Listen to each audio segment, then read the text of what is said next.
Today, I want to talk about how to avoid loan mismatch. What is loan mismatch? This is a situation whereby a business, apply for a loan, to meet, to bridge the gap in their finances, so that the operation is not disrupted. Usually, loan is categorized into short-term loan and long-term loan.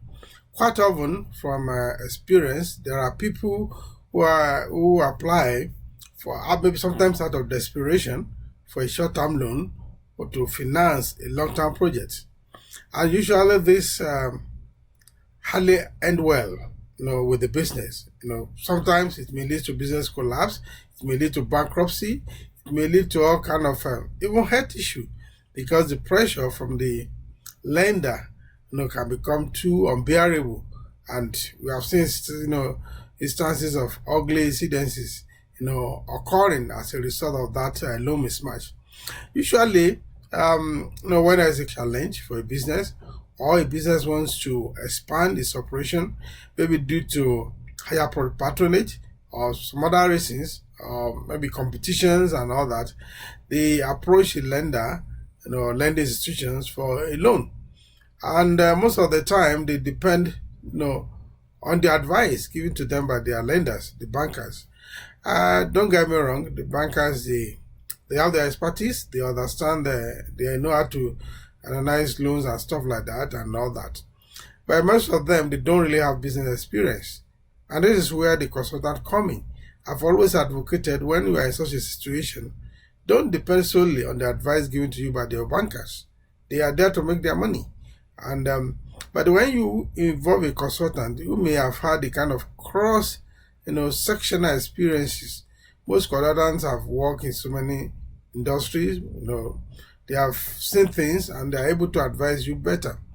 Let me use an example. For instance, if you need money to buy new equipment, one of the things you have to consider is that, okay, is the equipment, it's equipment that you can easily get within your neighborhood or within your country, or are you going to import this equipment? Because all these are factors that determine whether the kind of loan you are applying will be relevant or will be beneficial to the business. Let's say you take a loan, you are given a loan and you have a moratorium of 6 months whereby you don't service the loan at all, and you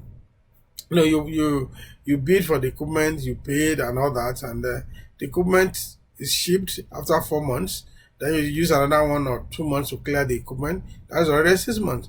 By 6 months, before 6 months, at the end of 4 or 5 months, the bank will probably remind you that, okay, your moratorium is ending the next 1 month, so you should be ready to start servicing the loan, at the beginning of the 7th month. Then by that 7th month, maybe the equipment is just coming to your factory. Then you prepare to install, especially if it is not plug and play and use. So you install, you trained, then you test run and all that. By the time you know it, maybe it's getting to 8 or 9 months. And from month 7, you started paying interest. The equipment has not generated even a dime. So because of this, a lot of pressure will come onto you. And, there have been some instances whereby even the lender will have to come and seize the equipment, because the equipment has even still in the crates, you have not even installed it. And they say, look, hey, you cannot service this thing, I want to recall our money, and you are not in the position, to pay that money. So if you are thinking of equipment, but best financing is long-term financing.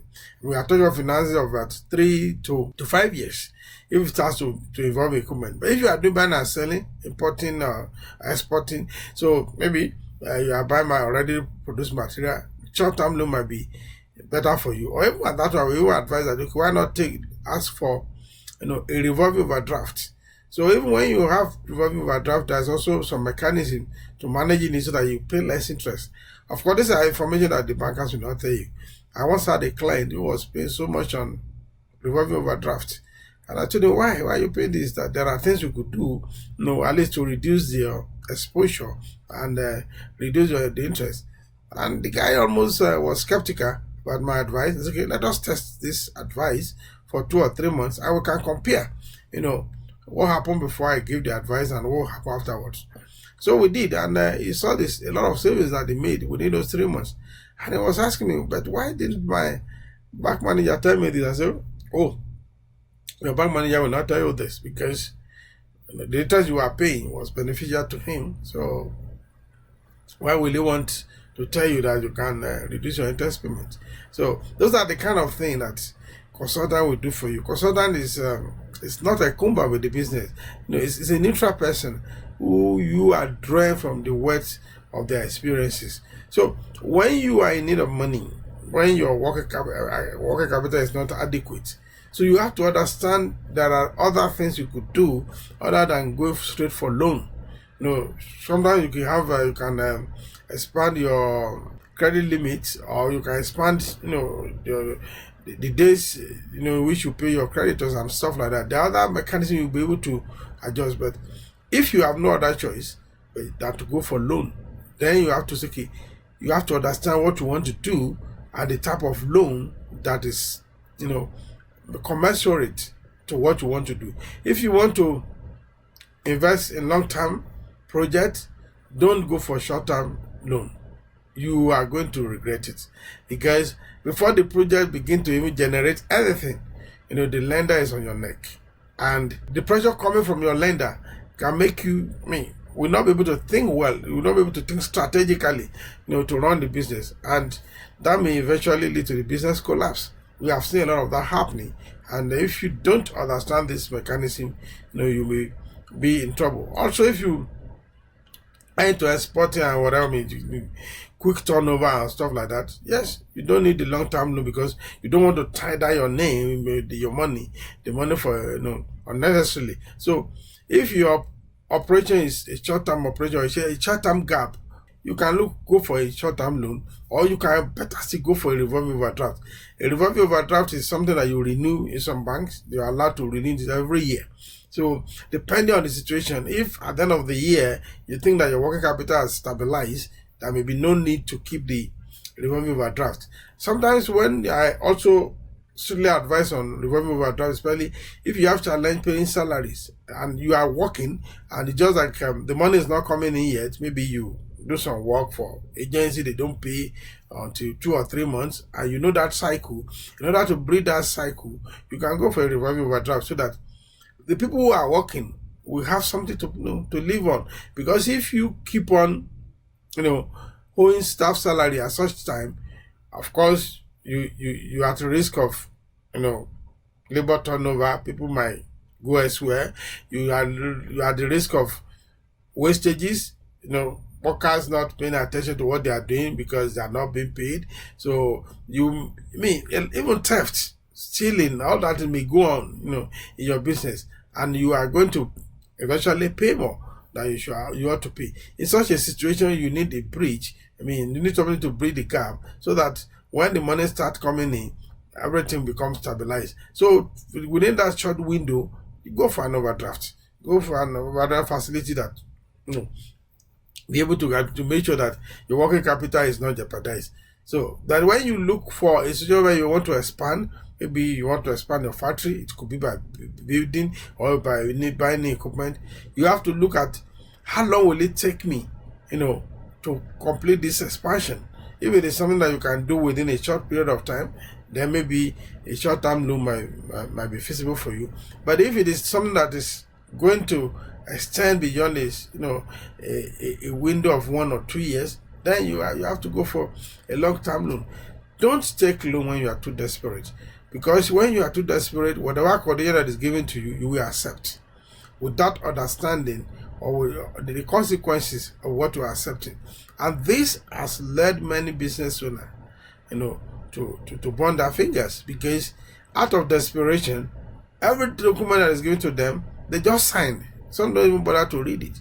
So at such situation, before you even approach a lender, get a consultant who is well informed about this mechanism to guide you, so that you don't burn your fingers in the long run. The basic principle is like, don't finance a long-term project with a short-term loan, and vice versa.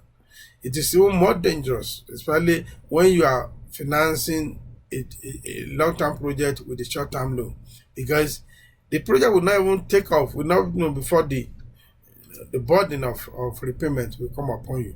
So most of these things, they are the things that lead to a lot of mortality, especially in small and medium businesses around the world. So pay attention to all these things. Be very sure that you are not doing a loan mismatch, because the consequences, they are so daring. And again, before you even think of applying for any loan, talk to a consultant. You might be doing yourself a world of good by doing this, because loan mismatch is a terrible headache, that led to the collapse, that led to the bankruptcy of even someone, business that were once thriving in the neighborhood. Thank you. If you have any question or clarification, do not hesitate to reach out to us at the Village Boy Academy, or look for a consultant around you. It doesn't have to be us. Look for a consultant of good pedigree that could help you, so that you don't get involved in a loan mismatch. Do everything within your ability to avoid loan mismatch, because the consequences are very terrible. Thank you. Until we come across you again, our focus on this channel is to help you run a profitable business that give you the peace of mind. That is what we have sworn to do, and that is what we continue to do. Thank you. Until I come across you next time again, I remain your village boy.